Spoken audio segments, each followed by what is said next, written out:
हारी है और आपने उनकी दोनों बेटियों का जिक्र किया क्योंकि कृतिका रावत जिनका विवाह हो चुका है, हमने वो तस्वीरें भी देखी जब उन्होंने ताबूत को चूमा था और अब से कुछ देर में यहाँ पर अंतिम यात्रा पहुंचेगी।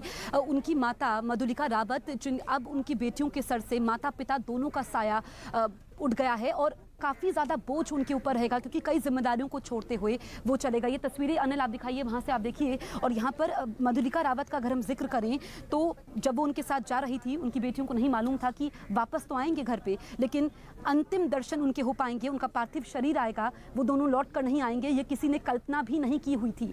उनकी दूसरी बेटी जिसका विवाह अभी नहीं हुआ है और बड़ी बेटी कृतिका रावत ही उनको मुखाग्नि देंगी और अब से कुछ देर में जो 4:45 बजे का समय है जब उनको मुखाग्नि दी जाएगी, उसके बाद हमेशा हमेशा के लिए वो पंचतत्व में विलीन हो जाएंगे। लेकिन एक लंबी विरासत बिपिन रावत छोड़कर जा रहे हैं जो कम से कम आने वाले समय में किसी भी अधिकारी के लिए भर पाना इतना आसान नहीं होगा। 4 दशक से ज्यादा का लंबा करियर, शानदार सैन्य करियर जिसमें कई मोर्चे पर उन्होंने कामयाबी हासिल की और काफी सारी उपलब्धियां उनके नाम रही।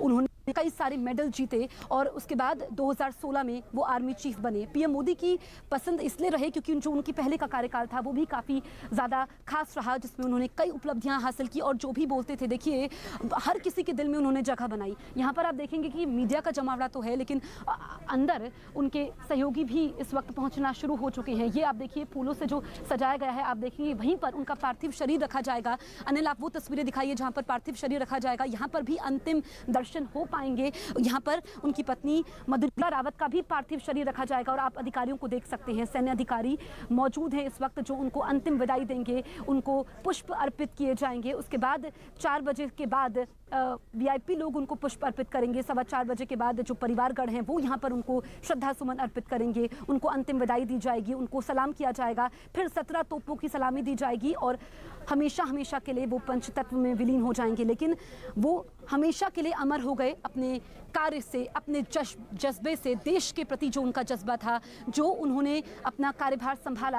4 दशक से ज़्यादा का उनका कार्यभार रहा और हमने वो अंतिम यात्रा देखी जहाँ पर सबीना इस वक्त आप मौजूद है, जो वहाँ से अंतिम यात्रा शुरू हुई जो यहाँ पर बरार स्क्वायर शमशान घाट तक पहुँचेगी। किसी ने कल्पना नहीं की थी। जीवन के अंतिम क्षणों में भी हम देखें तो वो काम की बात कर रहे थे, लेक्चर देने जाने वाले थे और वो जो लोग जो देश की सेवा करना चाहते हैं, जो सेना में भर्ती होना चाहते हैं, उन्होंने बताया था, बिपिन रावत ने बताया था कि अगर आप जिंदगी में कोई निर्णय ले लेते हैं तो फिर उस पर आप अडिग रहिए और अगर आप उस निर्णय पर अडिग रहते हैं तो फिर सफलता आपको चूमेगी। ये उन्होंने बताया था। जब भी आप सेना में जाते हैं, आपका दाखिला होता है, इंटरव्यू सबसे अहम होता है। वो तमाम युवाओं को वो किस्सा बताते थे कि अगर आप सेना से जुड़ना चाहते हैं तो आप क्या करें, आपको क्या करना चाहिए। ये तस्वीरें आप देखिए, हम इस वक्त शमशान भूमि के बाहर ही मौजूद हैं। मीडिया का जमावड़ा और इंतजार हो रहा है कि जब बिपिन रावत और उनकी पत्नी मधुलिका रावत का पार्थिव शरीर यहाँ पर आएगा और सर्वोच्च सेना के पद पर वो पहुँचे, किस तरीके से उनको प्रमोशन मिलते गए। और हमने ये भी देखा कि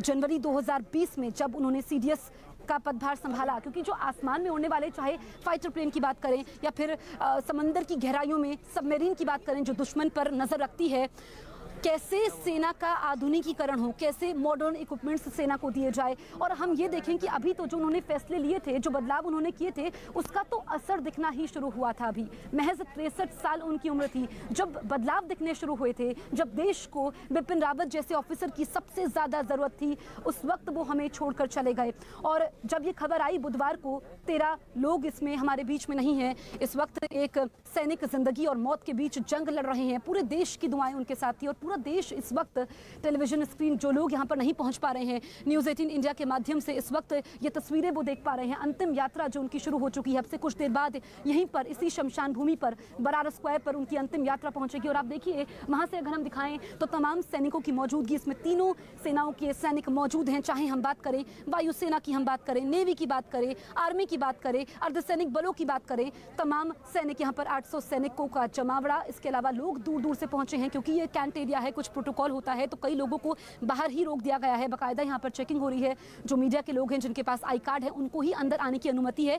ऐसे में आम लोग यहाँ पर नहीं पहुँच पा रहे हैं। लेकिन अगर हम दूर तक जाते हैं, अनिल, जहाँ तक कैमरे की नज़र जाती है, वहाँ से स्टार्टिंग पॉइंट से जहाँ से वो काफिला आएगा, तो आप देखेंगे कि पूरा यहाँ पर सैनिक मौजूद हैं और इंतजार हो रहा है अपने जाबाज ऑफिसर का, जिसने तीनों सेनाओं के बीच में कैसे समन्वय बिठाया जाए, कैसे सैनिकों का हौसला बढ़ाया जाए, कैसे उनको ताकत दी जाए, कैसे ताकत जाए। कैसे दुश्मनों को आंख दिखाई जाए, कैसे डटकर हर परिस्थिति का मुकाबला किया जाए, वो बखूबी उन्होंने दिखाया। और तमाम जिम्मेदारियों को छोड़ते हुए, क्योंकि जिम्मेदारी एक जाबाज ऑफिसर की, जिम्मेदारी एक सर्वोच्च पद पर सीडीएस की, जिम्मेदारी एक पिता के तौर पर, तमाम जिम्मेदारियां थी और तमाम बातों का जिक्र वो हमेशा करते रहते थे। जब भी मीडिया से मुखातिब होते थे, हर किसी को वो अपनी बात कहते थे और किसी को निराश नहीं करते थे। जनरल बिपिन रावत जो हमेशा से सेना में आना चाहते थे, देखिए विरासत में उनको ये सब मिला क्योंकि उनके पिता भी आर्मी में रहे, और जो डिसिप्लिन होता है, किस तरीके से जुनून होता है, देश के प्रति लगाव होता है, वो उनको विरासत में मिला और अपने पिता की विरासत को उन्होंने ऐसे ही आगे बढ़ाया। बिल्कुल जसप्रीत, और जिस विरासत का आपने जिक्र किया है, हम जरूर बताना चाहेंगे अपने दर्शकों को इन पूरी तस्वीरों के साथ में कि सीडीएस जनरल बिपिन रावत का जो परिवार है वो आज या कल से नहीं बल्कि कई पीढ़ियों से भारतीय सेना में अपनी विशेष सेवा देता रहा है। अगर उनके पिता का जिक्र करें तो लक्ष्मण सिंह लेफ्टिनेंट जनरल पद से रिटायर्ड हो चुके हैं, और वही जो उनकी माता थी वो पूर्व विधायक किशन सिंह परमार की बेटी है। हम सीडीएस जनरल बिपिन रावत के परिवार के बारे में बता रहे हैं क्योंकि जैसी परवरिश उनके आसपास थी, बचपन से ही देशभक्ति का जज्बा उनके अंदर कूट कूट कर भरा था। उनके परिवार में उनकी पत्नी मधुलिका रावत और दो बेटियां कृतिका और तारिणी हैं। सीडीएस जनरल रावत का अगर जिक्र करें तो 2 पीढ़ियां सेना में अपनी सेवाएं दे चुकी हैं और वो खुद अब तक दे रहे थे।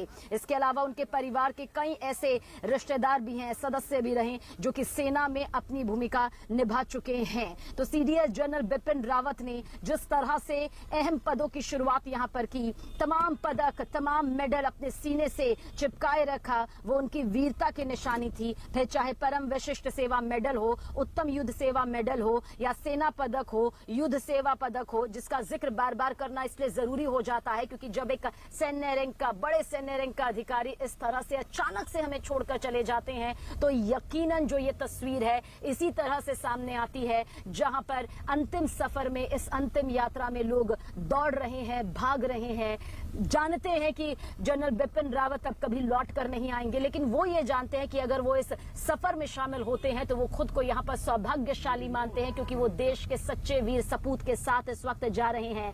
पद और नियुक्ति का जिक्र करना इसलिए जरूरी हो जाता है क्योंकि सेकंड लेफ्टिनेंट से जिस तरह से उन्होंने 16 दिसंबर 1978 से शुरुआत करी, पीछे मुड़कर नहीं देखा, वो जज्बा, वो वीरता, वो निर्भीकता, वो अदम्य साहस वक्त वक्त पर इस तरह से उनकी मजबूती बनता चला गया कि कैप्टन बने, मेजर बने, लेफ्टिनेंट कर्नल की भूमिका निभाई, कर्नल की भूमिका निभाई, ब्रिगेडियर बने, मेजर जनरल बने, लेफ्टिनेंट जनरल बने, जनरल सीओएस बने 1 जनवरी 2017 तक, फिर सीडीएस 30 दिसंबर 2019, और इसी तरह से आगे बढ़ते गए। लेकिन अब जो ये अंतिम सफर है वो लगातार आगे बढ़ रहा है। जसप्रीत, फिर आपके पास यहाँ पर आएंगे। ये सफर भले ही कुछ देर में आकर खत्म हो जाएगा और उस वक्त पूरी तरह से विराम लग जाएगा जब पंचतत्व में सीडीएस जनरल बिपिन रावत विलीन हो जाएंगे, लेकिन जो छाप उन्होंने छोड़ी है वो यहाँ से और मजबूत हो जाएगी। बिल्कुल सबीना, मैं आपको सबसे पहले तस्वीरें दिखा देती हूँ। देखिए उनका जो अंतिम यात्रा है वो यहाँ पर पहुँच चुकी है। आप ये काफिले को देख सकते हैं, यहाँ पर हलचल बढ़ चुकी है और अब से कुछ देर बाद वो पंचतत्व में विलीन हो जाएंगे। बरार स्क्वायर शमशान घाट जहां पर उनका काफिला पहुंच चुका है, अंतिम यात्रा उनकी पहुंच चुकी है। पार्थिव शरीर है जनरल बिपिन रावत का, उनकी पत्नी मधुलिका रावत का, और आप देखिए कि यहाँ पर सैनिक मौजूद हैं, तीनों सेनाओं के सैनिक इस वक्त मौजूद हैं। इंतजार हो रहा है, बहुत ही भावुक करने वाला ये पल है और हम भी इस पल का, ऐतिहासिक पल का गवाह बने हैं क्योंकि एक जाबाज ऑफिसर, देश ने, समूचे देश ने तो एक सीडीएस खोया है, लेकिन एक परिवार ने, 2 बेटियों ने अपने माता पिता को खो दिया है और बहुत बड़ा भार है उनके